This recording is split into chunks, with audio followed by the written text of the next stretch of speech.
प्रसन्नाङ्गरागं प्रभाकाञ्चनाङ्गं जगद्भीतिशौर्यं तुषाराद्रिधैर्यम् तृणीभूतहेतिं रणोद्यद्विभूतिं भजे वायुपुत्रं पवित्राप्तमित्रम्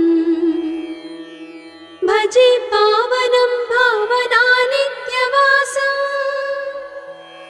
भजे बालभानं प्रभाचारुभासम् भजे चन्द्रिका कुन्दमन्दारहासम् भजे सन्ततं रामभूपालदासम् भजे लक्ष्मणप्राणरक्षातिदक्षं भजे तोषितानेकगीर्वाणपक्षम् भजे घोरसङ्ग्रामसीमाहताक्षं भजे रामनामातिसम्प्राप्तरक्षम् कृताभीलनादं क्षितिक्षिप्तपादम् घनक्रान्तभृङ्गं कटिस्थोरुजङ्घम् वियद्व्याप्तकेशं भुजाश्लेषितास्मम् जयश्रीसमेतं भजे रामदूतम् चलद्वालघातं भ्रमच्चक्रवालं कठोराट्टहासं प्रभिन्नाब्जजाण्डम् महासिंहनादाद्विशीर्णत्रिलोकं भजे आञ्जनेयं प्रभुं वज्रकायम् रणे भीषणे मेघनादे सनादे सरोषे समारोपिते मित्रमुख्ये खगानां घनानां सुराणां च मार्गे नतं तं वहं तं हनुमन्तमीडे कनद्रत्नजम्भारिदम्भोळिधारं कनद्दन्तनिर्धूतकालोग्रदन्तम्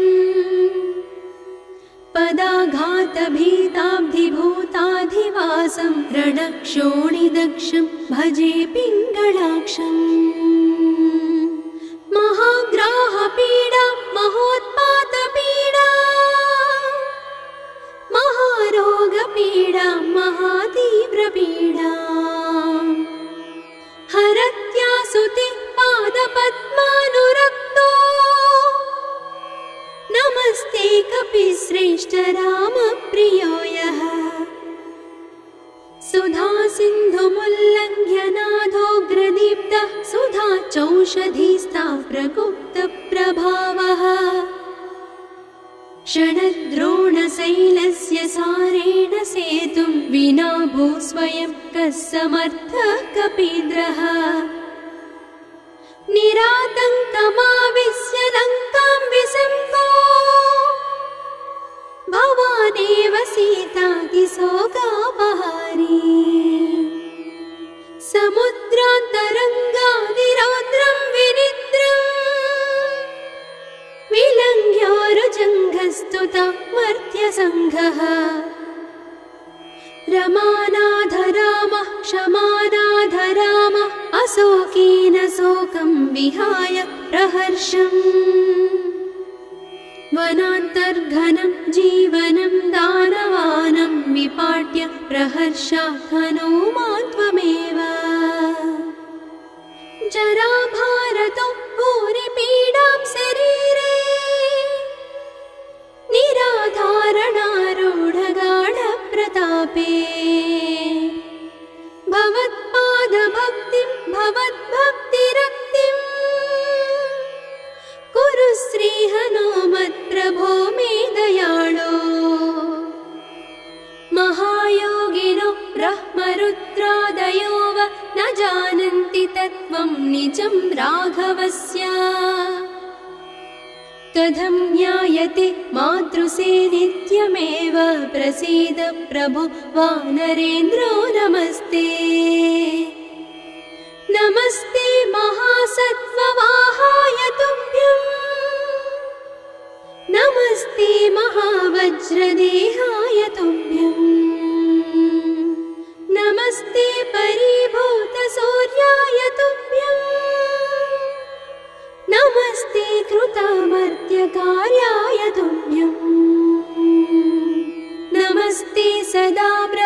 वायुचर्याय तुभ्यं नमस्ते सदा वायुपुत्राय तुभ्यं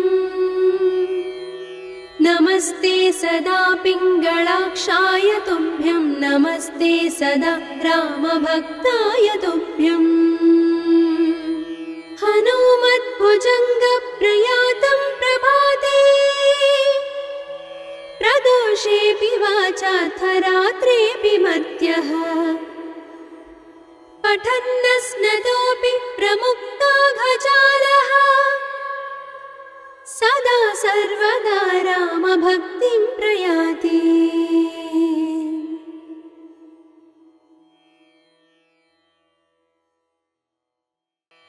प्रसन्नाङ्गरागं प्रभाकाञ्चनाङ्गं जगद्भीतिशौर्यं तुषाराद्रिधैर्यम् तृणीभूतहेतिं रणोद्यद्विभूतिं भजे वायुपुत्रं पवित्राप्तमित्रम् भजे पावनं भावनानित्यवासम् भजे बालभानं प्रभाचारुभासम् भजे चन्द्रिकाकुन्दमन्दारहासम् भजे सन्ततं रामभूपालदासम् भजे लक्ष्मणप्राणरक्षातिदक्षं भजे तोषितानेकगीर्वाणपक्षम् भजे घोरसङ्ग्रामसीमाहताक्षं भजे रामनामातिसम्प्राप्तरक्षम् कृताभीलनादं क्षितिक्षिप्तपादम् घनक्रान्तभृङ्गं कटिस्थोरुजङ्घम् वियद्व्याप्तकेशं भुजाश्लेषितास्मम् जयश्रीसमेतं भजे रामदूतम् चलद्वालघातं भ्रमच्चक्रवालं कठोराट्टहासं प्रभिन्नाब्जजाण्डम् महासिंहनादाद्विशीर्णत्रिलोकं भजे आञ्जनेयं प्रभुं वज्रकायम् रणे भीषणे मेघनादे सनादे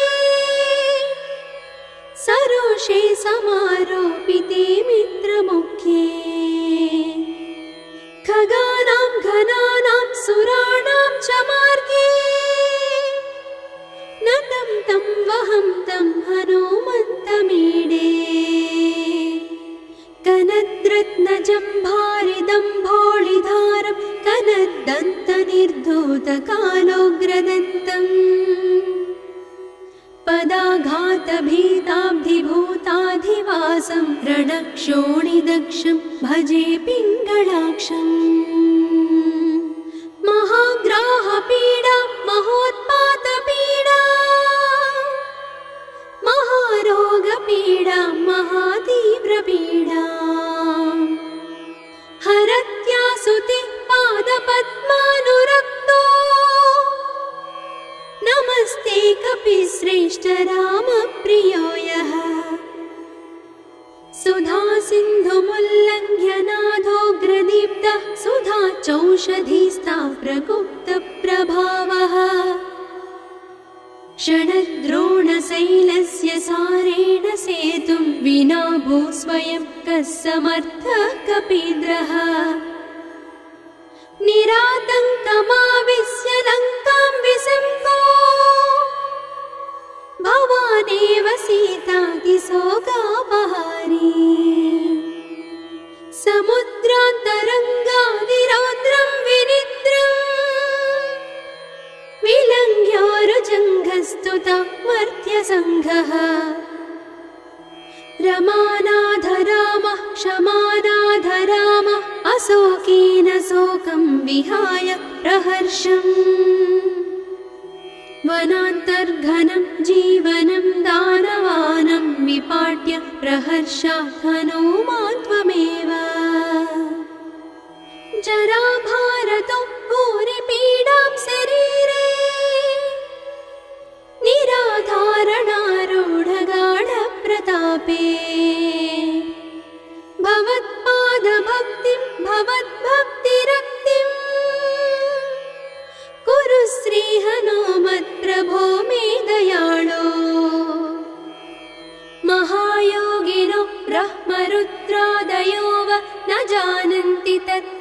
निजं राघवस्य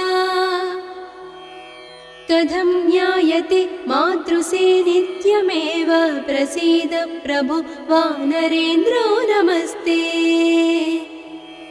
नमस्ते महासत्त्ववाहाय तुभ्यं नमस्ते महावज्रदेहाय तुभ्यं नमस्ते परिभूतसूर्याय तुभ्यं नमस्ते कृतामर्त्यकार्याय तुभ्यं नमस्ते सदा ब्रह्मचर्याय तुभ्यं नमस्ते सदा वायुपुत्राय तुभ्यं नमस्ते सदा पिङ्गळाक्षाय तुभ्यं नमस्ते सदा रामभक्ताय तुभ्यं हनुमद्भुजङ्गप्रयातं प्रभाते प्रदोषेऽपि वाचार्थरात्रेऽपि मर्त्यः पठन्नस्नतोऽपि प्रमुक्ताघजालः सदा सर्वदा रामभक्तिं प्रयाति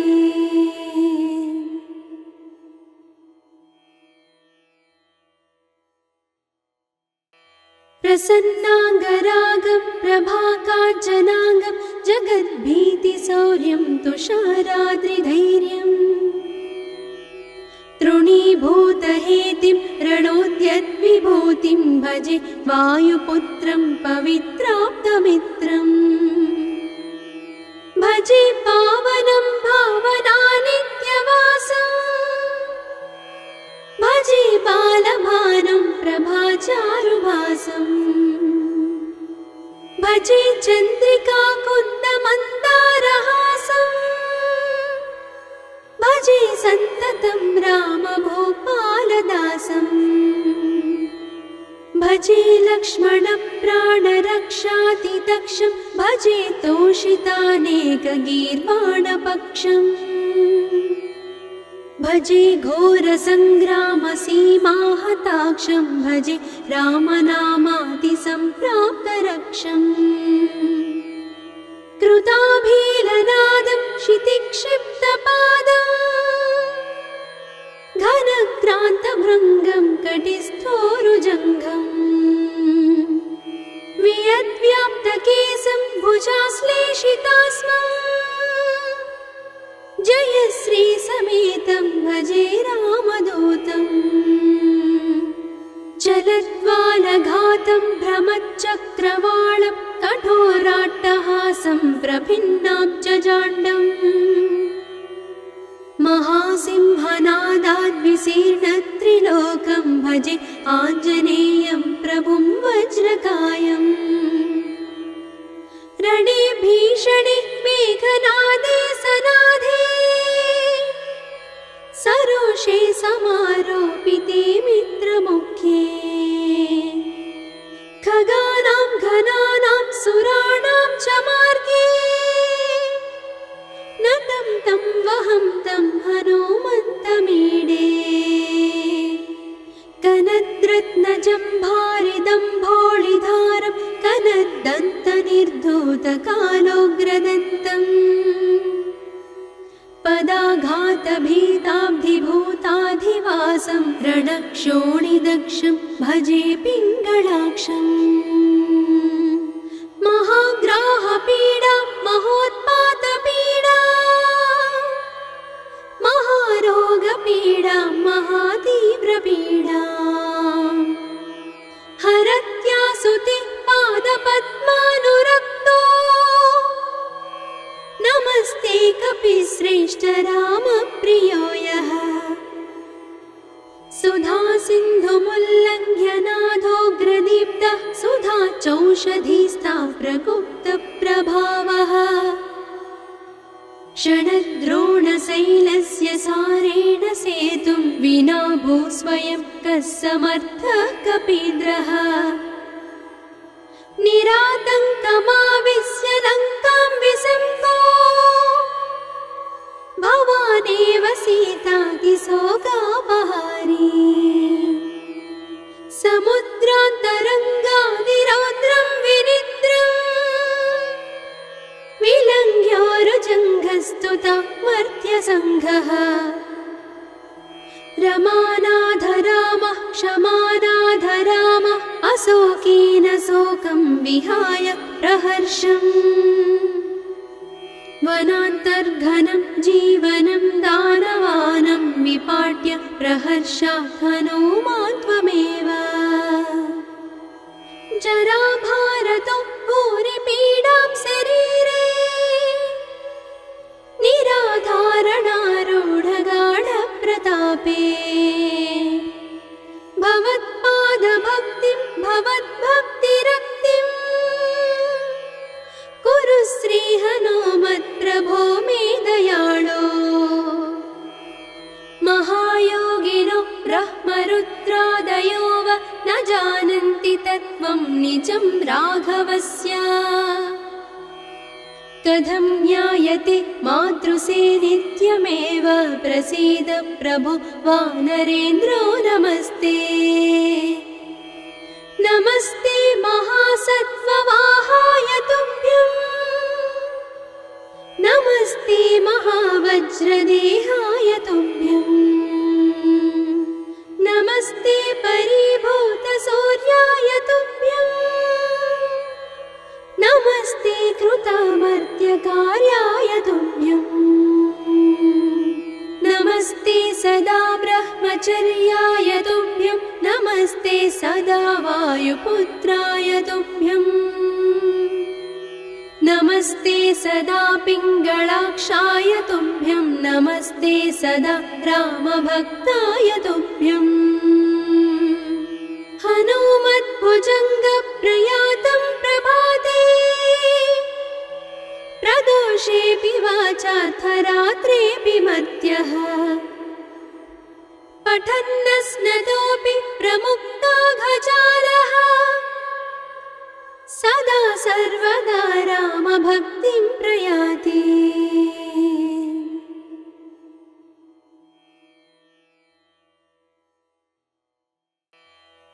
प्रसन्नाङ्गरागं प्रभाकाञ्चनाङ्गं जगद्भीतिशौर्यं तुषाराद्रिधैर्यम्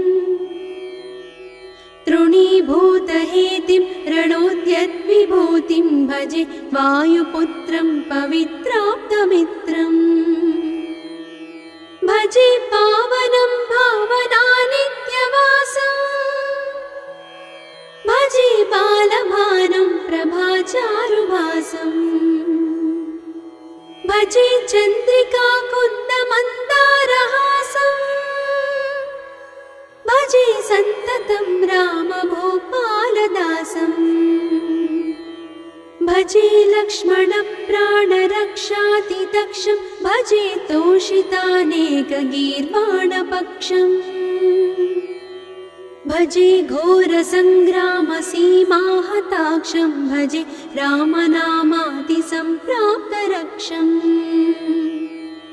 कृताभीलनादं क्षितिक्षिप्तपादम् घनक्रान्तभृङ्गं कटिस्थोरुजङ्घम् वियद्व्याप्तकेशं भुजाश्लेषितास्मम् जयश्रीसमेतं भजे रामदूतम् चलद्वालघातं भ्रमच्चक्रवालं कठोराट्टहासं प्रभिन्नाब्जजाण्डम् महासिंहनादाद्विशीर्णत्रिलोकं भजे आञ्जनेयं प्रभुं वज्रकायम् रणे भीषणे मेघनादे सनाधे सरोषे समारोपिते मित्रमुख्ये खगानां घनानां सुराणां च मार्गे नतं तं वहं तं हनुमन्तमीडे कनद्रत्नजम्भारिदम्भोळिधारं कनद्दन्तनिर्धूतकालोग्रदन्तम् पदाघातभीताब्धिभूताधिवासं रणक्षोणिदक्षं भजे पिङ्गळाक्षम् महाग्राहपीडा महोत्पातपीडा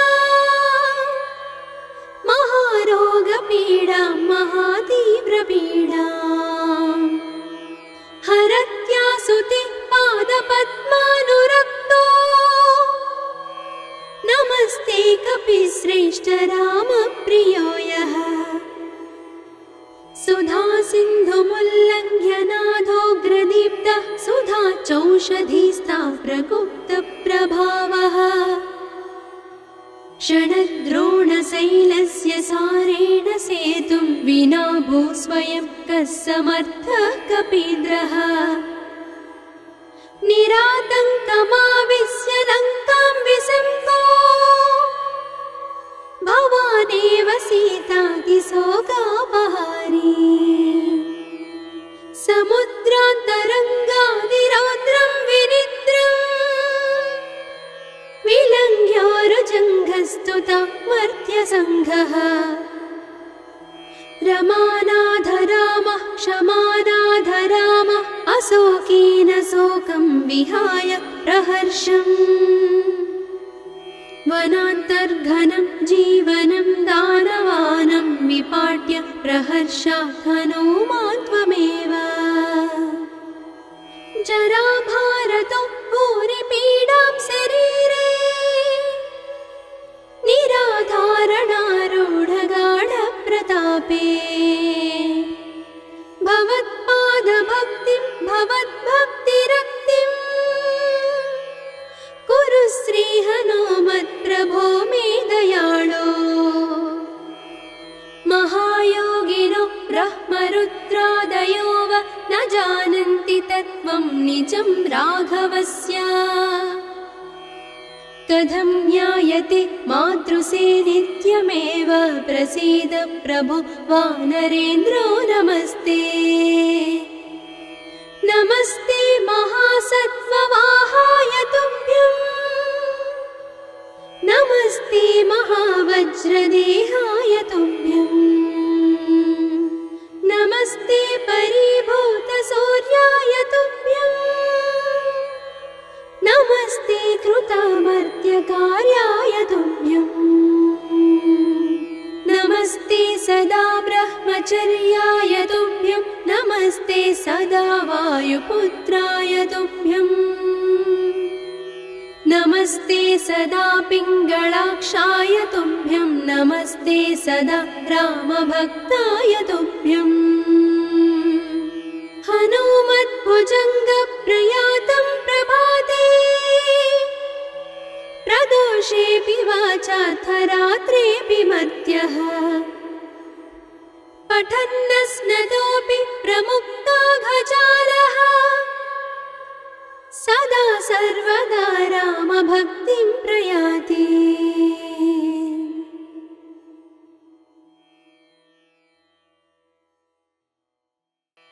प्रसन्नाङ्गरागं प्रभाकाञ्चनाङ्गं जगद्भीतिशौर्यं तुषाराद्रिधैर्यम्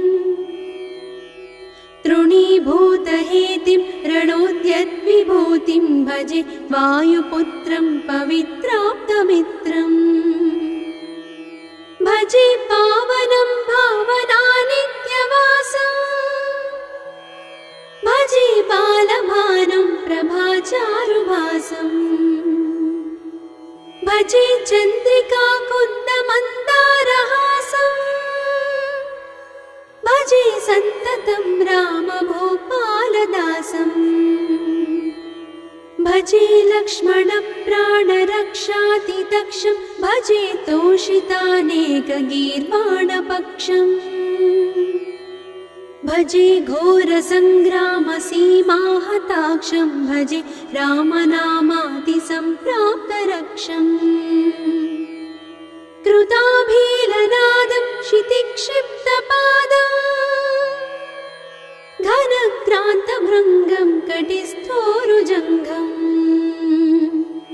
वियद्व्याप्तकेशं भुजाश्लेषितास्मम् जयश्री समेतं भजे रामदूतम् चलद्वालघातं भ्रमच्चक्रवालं कठोराट्टहासं प्रभिन्नाब्जजाण्डम् महासिंहनादाद्विशीर्णत्रिलोकं भजे आञ्जनेयं प्रभुं वज्रकायम् रणे भीषणे मेघनादे सनादे सरोषे समारोपिते मित्रमुख्ये खगानां घनानां सुराणां च मार्गे नतं तं वहं तं हनुमन्तमीडे कनद्रत्नजम्भारिदम्भोळिधारं कनद्दन्तनिर्धूतकालोग्रदन्तम्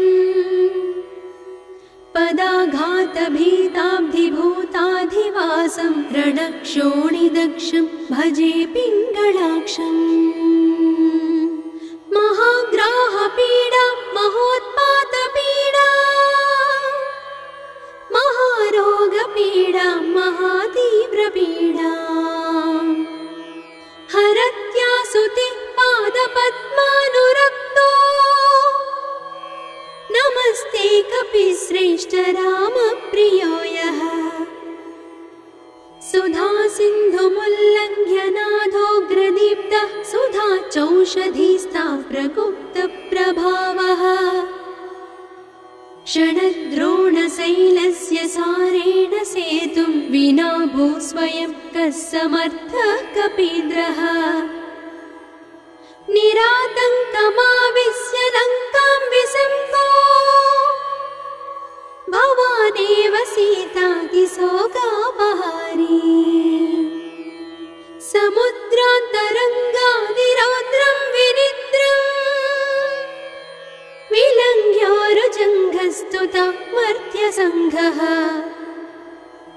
रमानाधरामः क्षमानाधरामः अशोकेन शोकं विहाय प्रहर्षम् वनान्तर्घनं जीवनं दानवानं विपाट्य प्रहर्षात् हनूमान् त्वमेव जराभारतो भूरिपीडां शरीरे निराधारणारूढगाढप्रतापे भवत्पादभक्तिं भवद्भक्तिरक्तिं कुरु श्रीहनुमत्प्रभो मे दयाळो महायोगिनो ब्रह्मरुद्रादयो वा न जानन्ति तत्त्वं निजं राघवस्य कथं ज्ञायते मातृसे नित्यमेव प्रसीद प्रभो वानरेन्द्रो नमस्ते नमस्ते महासत्त्ववाहाय तुभ्यं नमस्ते महावज्रदेहाय तुभ्यं नमस्ते परिभूतसूर्याय तुभ्यं नमस्ते कृतामर्त्यकार्याय तुभ्यं नमस्ते सदा ब्रह्मचर्याय तुभ्यं नमस्ते सदा वायुपुत्राय तुभ्यं नमस्ते सदा पिङ्गळाक्षाय तुभ्यं नमस्ते सदा रामभक्ताय तुभ्यं हनुमद्भुजङ्गप्रयातं प्रभाते प्रदोषेऽपि वाचार्थरात्रेऽपि मर्त्यः पठन्नस्नतोऽपि प्रमुक्ताघजालः सदा सर्वदा रामभक्तिं प्रयाति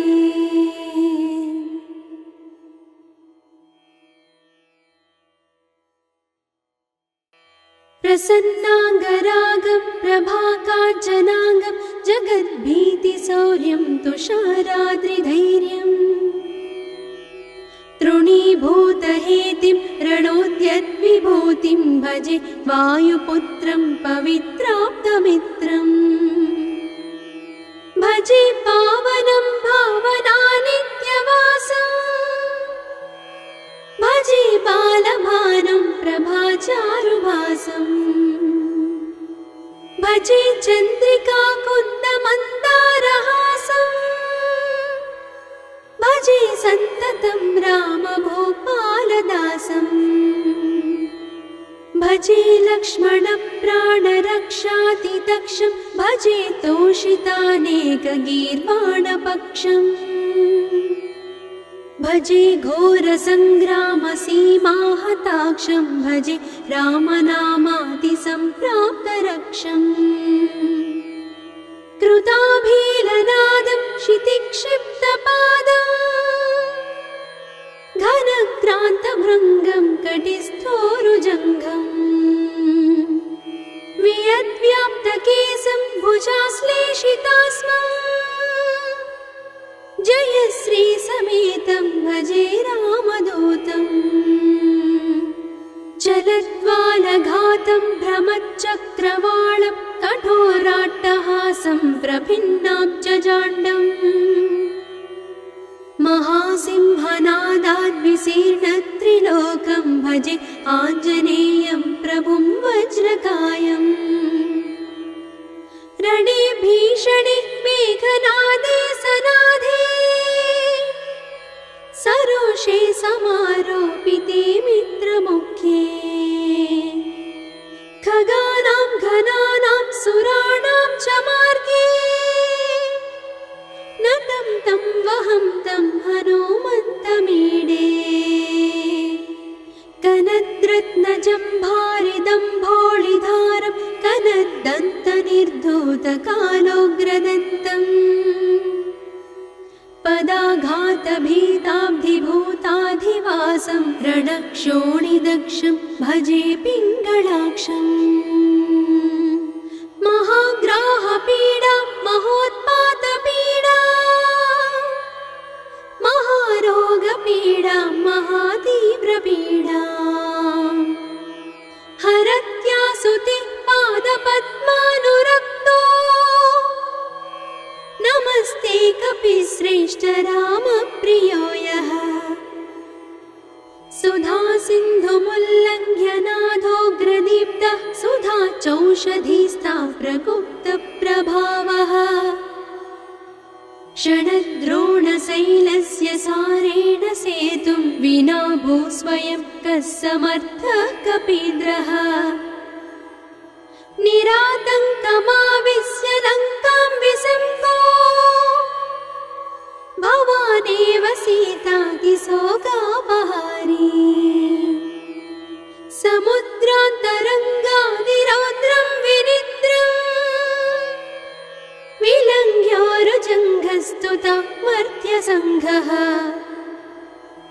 रमानाधरामः क्षमानाधरामः अशोकेन शोकं विहाय प्रहर्षम् वनान्तर्घनं जीवनं दानवानं विपाट्य प्रहर्षात् हनुमान् त्वमेव जराभारतो भूरिपीडां शरीरे निराधारणारूढगाढप्रतापे भवत्पादभक्तिं भवद्भक्तिरक्तिं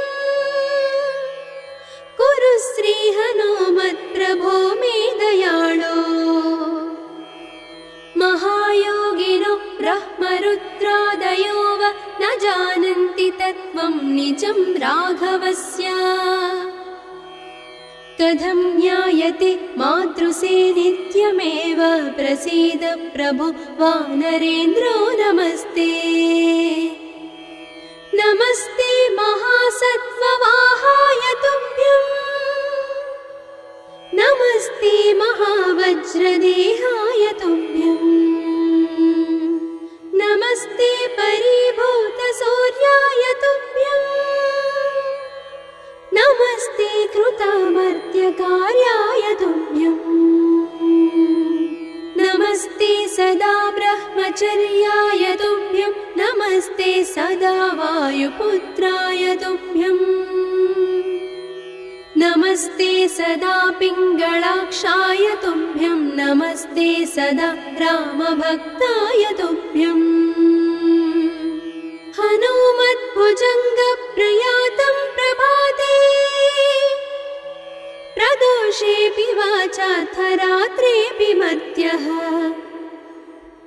पठन्नस्नतोऽपि प्रमुक्ताघजालः सदा सर्वदा रामभक्तिं प्रयाति।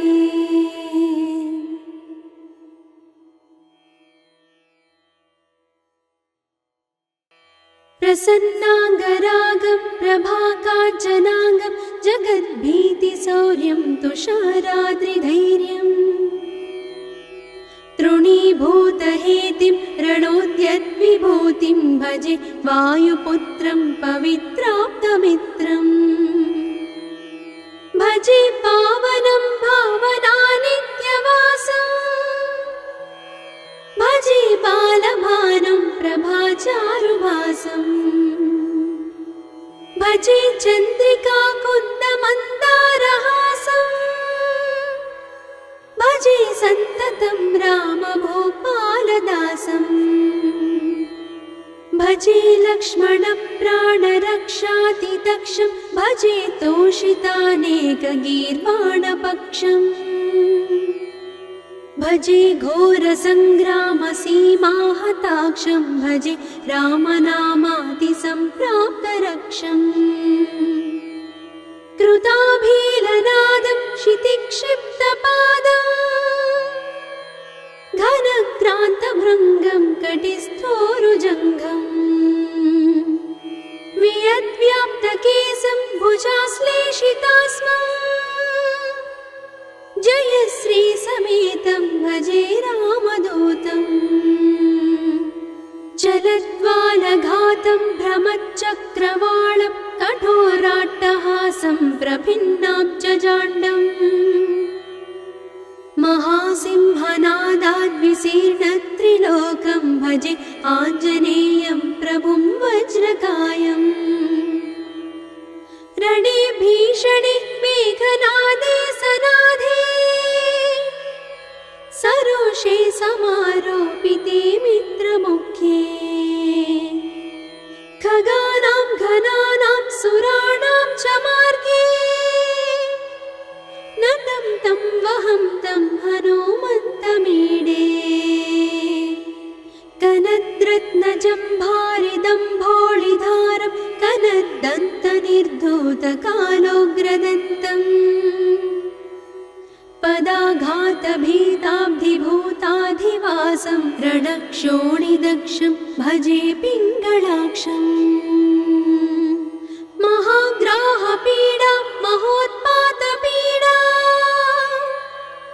महारोगपीडा महातीव्रपीडा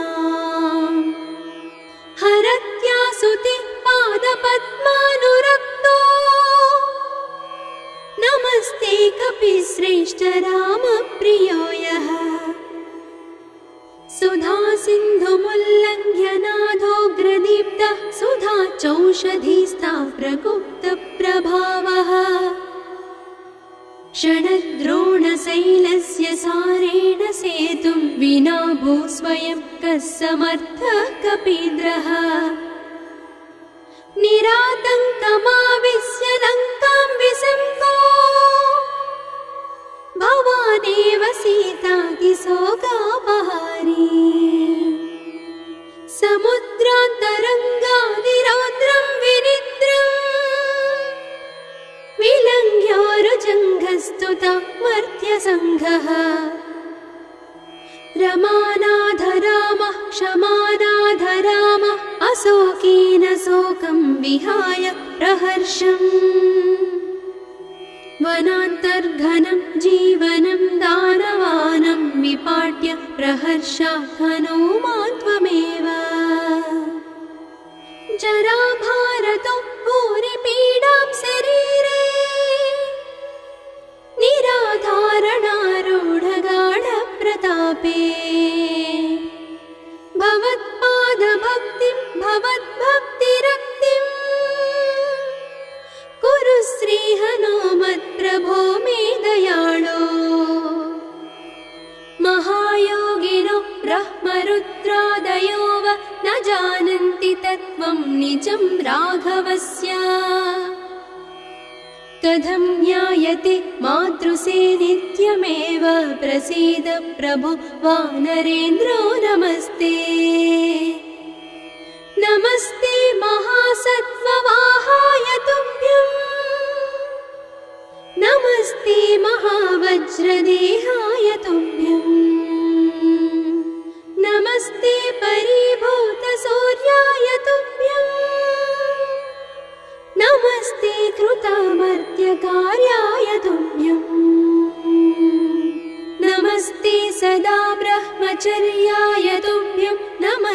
सदा वायुपुत्राय तुभ्यम्